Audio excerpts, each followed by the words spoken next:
এদিন সূৰ্যৰ তপ্ত অংশ উপৰি পৰি পৃথিৱীৰ হেনো সৃষ্টি হৈছিল। আৰু এদিন এই পৃথিৱীৰ বুকুতেই লক্ষ লক্ষ তৰু তৃণ উপচি পৰিছিল।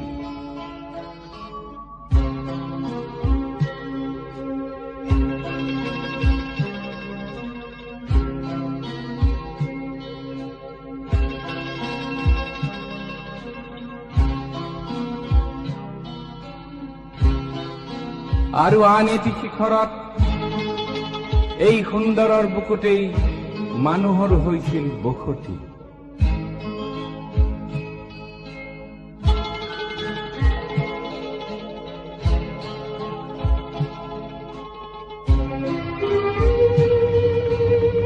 এই মানুহেই প্ৰতিজ্ঞাবদ্ধ হৈছিল সমাজ গঢ়িবলৈ।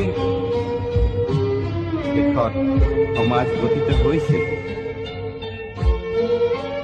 আৰু সেই সমাজেই আমাৰ আজিৰ বৰ্তমান সমাজৰ আদি কথা।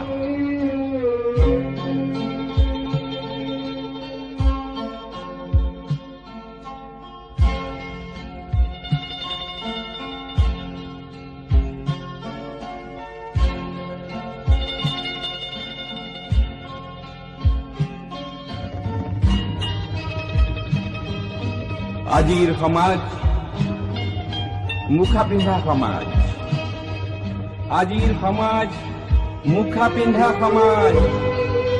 আজিৰ সমাজ দুমুখীয়া সমাজ, যাৰ কক্ষৰ পৰিধিত ৰৈ আছে ম্লান হৈ পৰি থকা কিছু নতুনৰ আবাহন।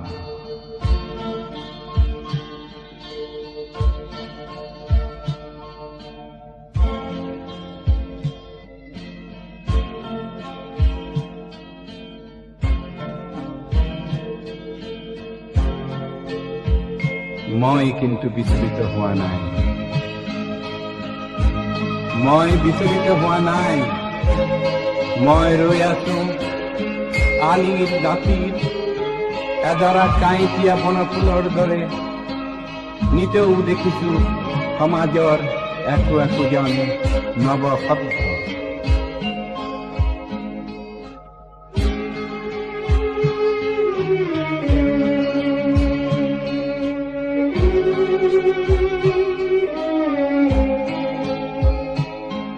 নিতেও দেখিছো সমাজ বোলা শব্দটোৰ ফাঁকে ফাঁকে উঠি অহা শত সহস্ৰ ঘটনা।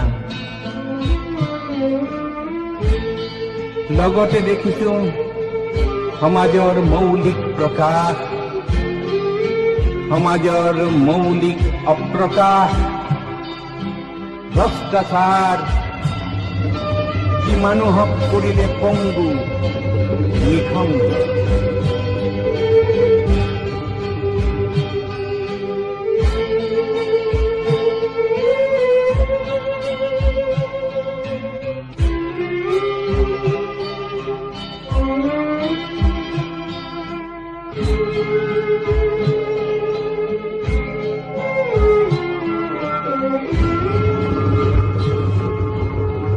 সময়ক কৰিছে দুঃসময়,